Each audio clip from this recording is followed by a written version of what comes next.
आपको बताएं कि अफ़गानिस्तान और पाकिस्तान के दरमियान जो कशीदगी है वो तो चल रही है और अफ़गानिस्तान की जानिब से हमने देखा सफ़ेद परचम लहराए गए कि जनाब बस खुदारा हमारी जो गलती है उसका हमने खुमियाजा जो है वो बड़ा भुगता है, सबक सीखा है। तो अब जो है वो अमन कायम कर दिया जाए, गोलाबारी जो है वो रोक दी जाए। अफ़गानिस्तान ने जनाब एहसान फरामोशी की तो इंतहा की है।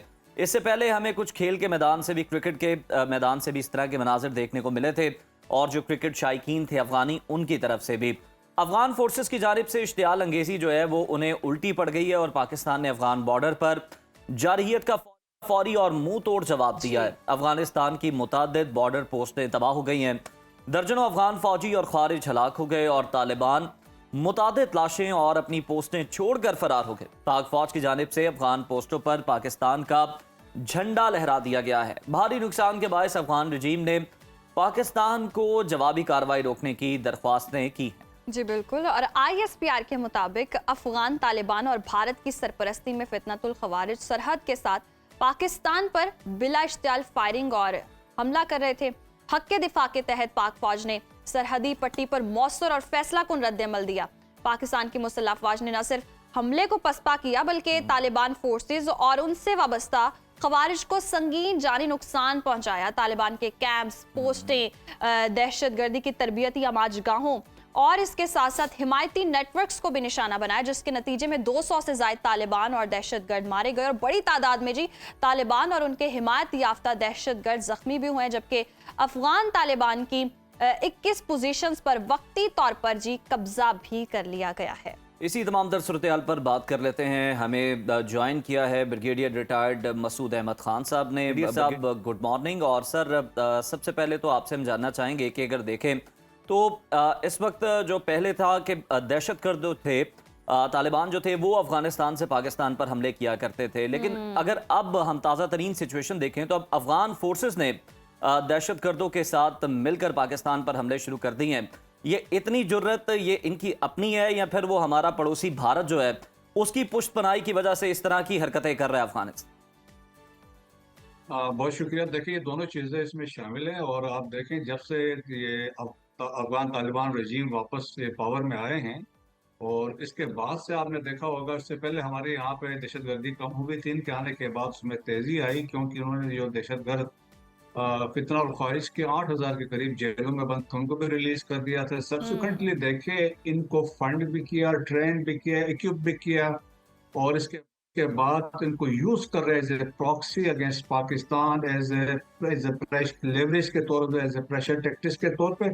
और सेकंड देखें, इंडिया का तो यहाँ पे अफगानिस्तान के अंदर जो इनका अमल दरामद है, जो आप समझ लें राइट 1950 से है और टोटली देवर अफगानिस्तान में कंट्रोल करते रहे पास में भी। और अफगान ये रजीम के जो तालिबान रजीम वाले लोग हैं, इनके साथ दोबारा इनकी जो एक अंडरस्टैंडिंग हो चुकी है और जिसका हमने मुजाहिरा देखा जब इनके रजीम के फॉरेन मिनिस्टर जो है, जब वो इंडिया में थे तो वहां पर उसने ऐसे बयान दिए और उसके साथ basically things they were coordinated. ये कोइंसिडेंस नहीं था। इनको ये बताना चाहते थे कि हम बड़े लायल हैं, हम आपके प्रॉक्सी हैं, आप जो कहेंगे हम यहाँ पे करेंगे। और देखें कि इनके ये डबल स्टैंडर्ड्स देखें, दोगलापन देख ले कि एक तरफ से इस्लाम की बात करते हैं, शरीयत की बात करते हैं। ये तालिबान रजीम 2.0 जो है हिंदुत्व के जो रजीम के लोगों से जाके मिल गए हैं तो against the Islamic state of Pakistan.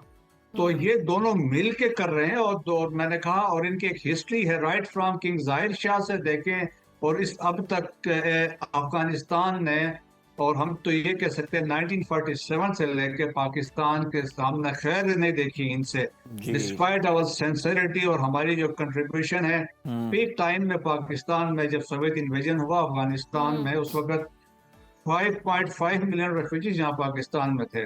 तो Pakistan spend billions of dollars. देखें ना कि हमारा ही खाया, हमारे हॉस्पिटल से ट्रीटमेंट करवाई, हमारे सुकूनों से पढ़ा और उसके बाद फिर हमें ही छुरा घूपा। तो मेरा ख्याल में जो हमने जवाब दिया इस रजीम को और स्पेशली हमने टारगेट किए हैं लॉन्चिंग पैड्स को, दहशतगर्दों के पनाहगाहों को और जो इनके ट्रेनिंग कैंप्स थे दहशतगर्दों के, तो मेरा ख्याल में एक वाज़ेह मैसेज दिया है। So Pakistan has set a new rule of engagement, a new normal, और वाज़ेह तौर पर बताया फ्यूचर में अगर पाकिस्तान में कोई दहशतगर्दी होती है और उसके लिंक्स एस्टेब्लिश होते हैं अफगानिस्तान से, so Pakistan will not hesitate to strike inside Afghanistan, वो करे। यकीनन मसूद साहब, बहुत भरपूर जवाब दिया गया है पाकिस्तान की जानिब से। तालिबान रजीम और इसके हवारी दहशतगर्दों को पाकिस्तान ने भारी नुकसान भी पहुंचाया है। 21 चेक पोस्टों पर कब्जा कर लिया है, 200 से ज्यादा दहशतगर्द मारे गए हैं। तो क्या तालिबान रजीम और ये दहशतगर्दों की जानिब से मजीद हमलों का कोई खतरा अभी भी बरकरार है, या उनकी कार्रवाइयों की जो सलाहियत है वो अब खत्म हो गई है? देखिए, जो हवा एक बनाई हुई थी कि ये सो कॉल्ड रजीम के ये लोग हैं कि जी। ये कोई बहुत ही बड़े कोई फन खान है, तो वो तो एक हवा निकाल दी। जब हमने इंडिया का जो प्राइड को शटर कर दिया था मार्के हक और बुनियाद महसूस में, तो कन्वेंशनली तो they stand nowhere in front of Pakistan armed forces. So हमने एक मैसेज तो दे दिया है, लेकिन ये मेरा मानना है कि इसके बाद इनिशियली एक सेटबैक तो है, लेकिन they will continue terrorist activities inside Pakistan in cahoots with, जिसे हम कह सकते हैं इंडिया के साथ मिलके, क्योंकि ये इनकी फितरत में शामिल है जी। इंडिया के साथ ताल्लुकात, इंडिया से मिलके पाकिस्तान को डिस्टेबलाइज करना। और इंडियंस ने किताबें लिखी हैं जो उन्होंने कहा किस तरह अफगानिस्तान ने हमारी मदद की पाकिस्तान को नुकसान पहुंचाने में, और उसके वाज़ेह सबूत मौजूद है कि ये करते रहे। देखिए, मैं सिंपल एक मिसाल देता हूँ। जब प्रेसिडेंट दाऊद थे अफगानिस्तान में, तो उन्होंने लेटर लिखा प्राइम मिनिस्टर इंदिरा गांधी को, और उनको कहा, probably Indira Gandhi was the prime minister, कि जी कि you militarily engage Pakistan from the east, we will fight it out from the west so that we can fix Pakistan. ये तो इनकी सोच उस वक्त से थी। तो और फिर देखें कि जो Indian covert operation, Atish Yadav की किताब है, उन्होंने लिखा वी रिक्रूटेड इन द रॉ ने रिक्रूट किया 3 वॉर लॉर्ड्स इन अफगानिस्तान। उनमें से एक उन्होंने कहा अहमद शाह मसूद थे, 2 के नाम इसलिए नहीं बताए, उन्होंने कहा वो जिंदा है। और उसी किताब में मेंशन है उनके जो एक फॉर्मर नेशनल सिक्योरिटी एडवाइजर है के नारायण, उन्होंने कहा कि we silently funneled unknown amount of cash to Afghan groups।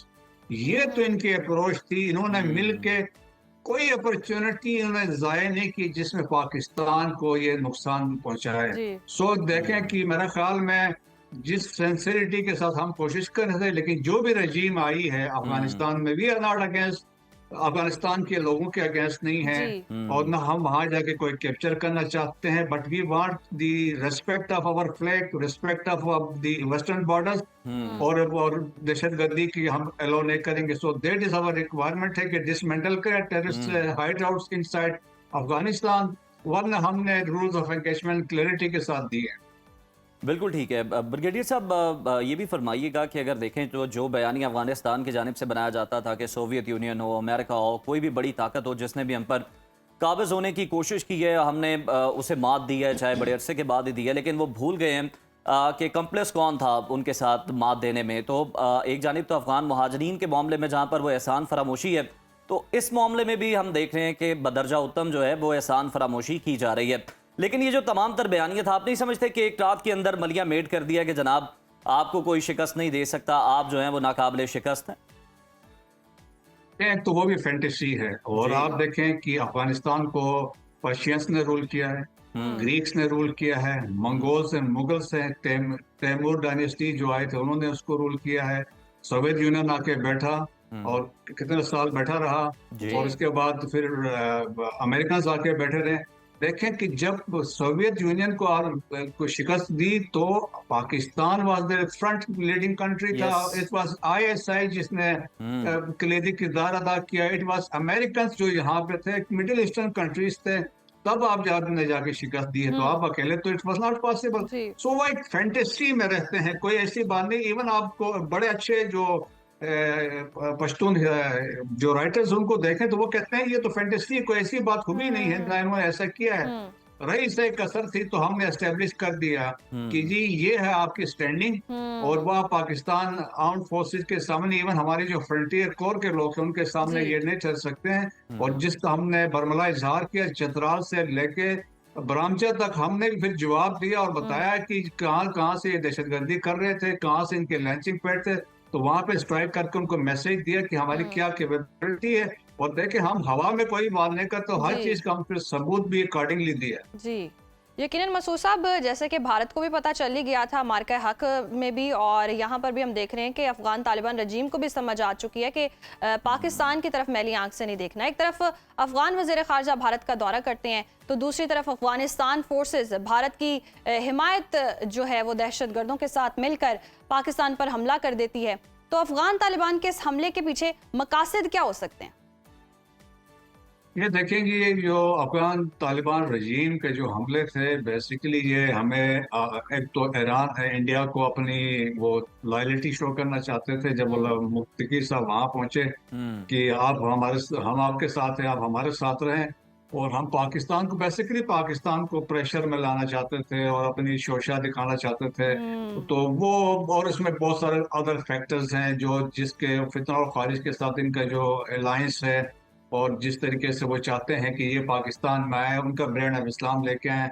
लेकिन इंडिया में गए थे तो ये कोऑर्डिनेशन थी, और देखें मुत्तकी का वहां जाना भी यही था।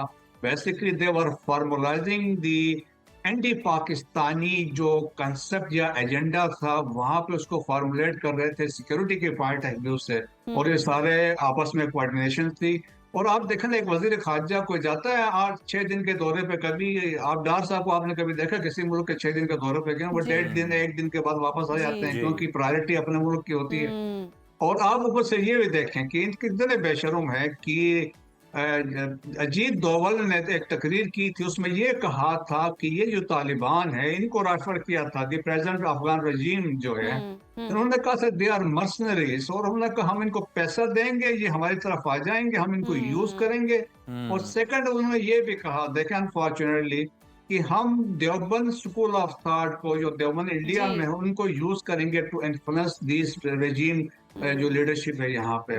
सो दैट इज, उसके बावजूद नोइंग द फैक्ट, पाकिस्तान के बुक्स में, पाकिस्तान में जो दिल में इनका कीना था, वो उधर वहां पे गए हैं। उनको वहां से messaging, diplomatic messaging, signalling to Pakistan कि हमारा अलायंस हुआ है। लेकिन उनको ये पता नहीं है, वी हैव शटर्ड दी जो उनका प्राइड इंडिया का था मार्के हक और बसूस में, इनको भी हमने सबक सिखाया। हमने अपने सोवरेनिटी पे देखें, विद द प्रेजेंट लीडरशिप, वो कोई कंप्रोमाइज करने किसी की सूरत में नहीं है। जब आपकी लीडरशिप मजबूत हो, if you take strong decisions, और आप देंगे स्ट्रेटेजिक विजन के साथ देंगे, तो हमेशा आप कामयाब होंगे।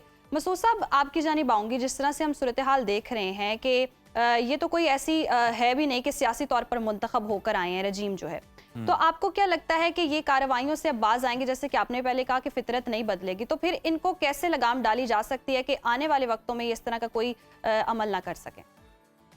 लेकिन रूल्स ऑफ एंगेजमेंट हमने बड़ी क्लैरिटी के साथ बता दिए हैं। अगर आइंदा से अगर होता है, खैबर पख्तूनख्वा में कुछ होता है या बलूचिस्तान में कुछ होता है, और हम ये एस्टेब्लिश करते हैं कि ये अफगानिस्तान के रजीम के लोगों ने यहाँ इसकी मदद की है, तो पाकिस्तान ने कहा है कि we will strike on those launching pad से, या दहशतगर्दों के कमीन गाहें हैं वहाँ पर हम स्ट्राइक करेंगे। उसको तो कोई ऑप्शन इस पर नहीं है। सेकंड, देखिए कि इंटरनेशनल कम्युनिटी का भी कंसर्न है, रीजनल कंट्रीज का है, मॉस्को फॉर्मेट में भी ये कंसर्न शो किया गया है। और देखिए अमेरिका का बड़ा कंसर्न है, स्पेशली यहाँ पे जिस अलकायदा के लिए 9/11 के बाद के हमले हुए, वो अलकायदा आज दोबारा मुनज़्ज़म हुई है। और स्पेशली देखें तो स्पेशली कुनर वाला एरिया है, खोस्त का एरिया है, और इसके बाद पक्तिका है, और इसमें नंगहार है। इधर तो यहाँ पे दोबारा उन्होंने अपने कैंप्स बनाए हैं, ये सुसाइड ट्रेनिंग भी दे रहे हैं। तो अल कायदा भी वहाँ पे है, इस्लामिक स्टेट वहाँ पे है, इस्लामिक मूवमेंट ऑफ उज़्बेकिस्तान वहाँ पे है, तहरीक तालिबान ताजिकिस्तान वहाँ पे है, जैश अदल वहाँ पे है, फितनुल खारिज वहाँ पे है, फितनुल हिंदुस्तान वहाँ पे। सो अफगानिस्तान एक ऐसे एपिक सेंटर बना है। और देखें कि इंडिया भी एक एपिक सेंटर है स्टेट स्पॉन्सर्ड टेररिज्म का। तो दो दहशतगर्द मुल्क आपस में मिल गए हैं against Pakistan. So international community को पता है इंडिया एक्सपोज हो चुका है, ट्रांसनेशनल रिप्रेशन में दहशतगर्दी करवा रहा है। जिस तरह नजर वाला है, हरदीप सिंह नजर का असैसिनेशन है, अवतार सिंह खांडा जो का यहाँ यूके में असैसिनेशन है, परमजीत सिंह पंजवल लाहौर में मारा गया, वो भी एक्सपोज है। और इसके बाद ये लोग भी एक्सपोज हो चुके हैं, तो मेरा ख्याल में इंटरनेशनल कम्युनिटी अमेरिकन ने that's why BLA Majeed brigade को फॉरेन टेररिस्ट ऑर्गेनाइजेशन डिक्लेयर किया, they are operating from Afghanistan. जी United Nation analytics court section team की रिपोर्ट है, फॉर्मर जो सेंटकॉम के कमांडर थे जनरल कुरेला रिकॉर्ड ही सेट की अफगानिस्तान के अंदर टेररिज्म किस तरह पनप रही है, एंड ही सेट फितना और खारिज इज द फ्यूचर थ्रेट है ग्लोबल पीस के लिए। तो दुनिया समझती है और हो सकता है आप देखेंगे बहुत कुछ अरसे बाद Afghanistan will plunge into the civil war, क्योंकि there is a division, northern resistance front भी एक्टिव है। बिल्कुल ठीक है, सिविल वॉर का जो है वो शिकार हो सकता है अफगानिस्तान। आप ठीक कह रहे हैं ब्रिगेडियर साहब।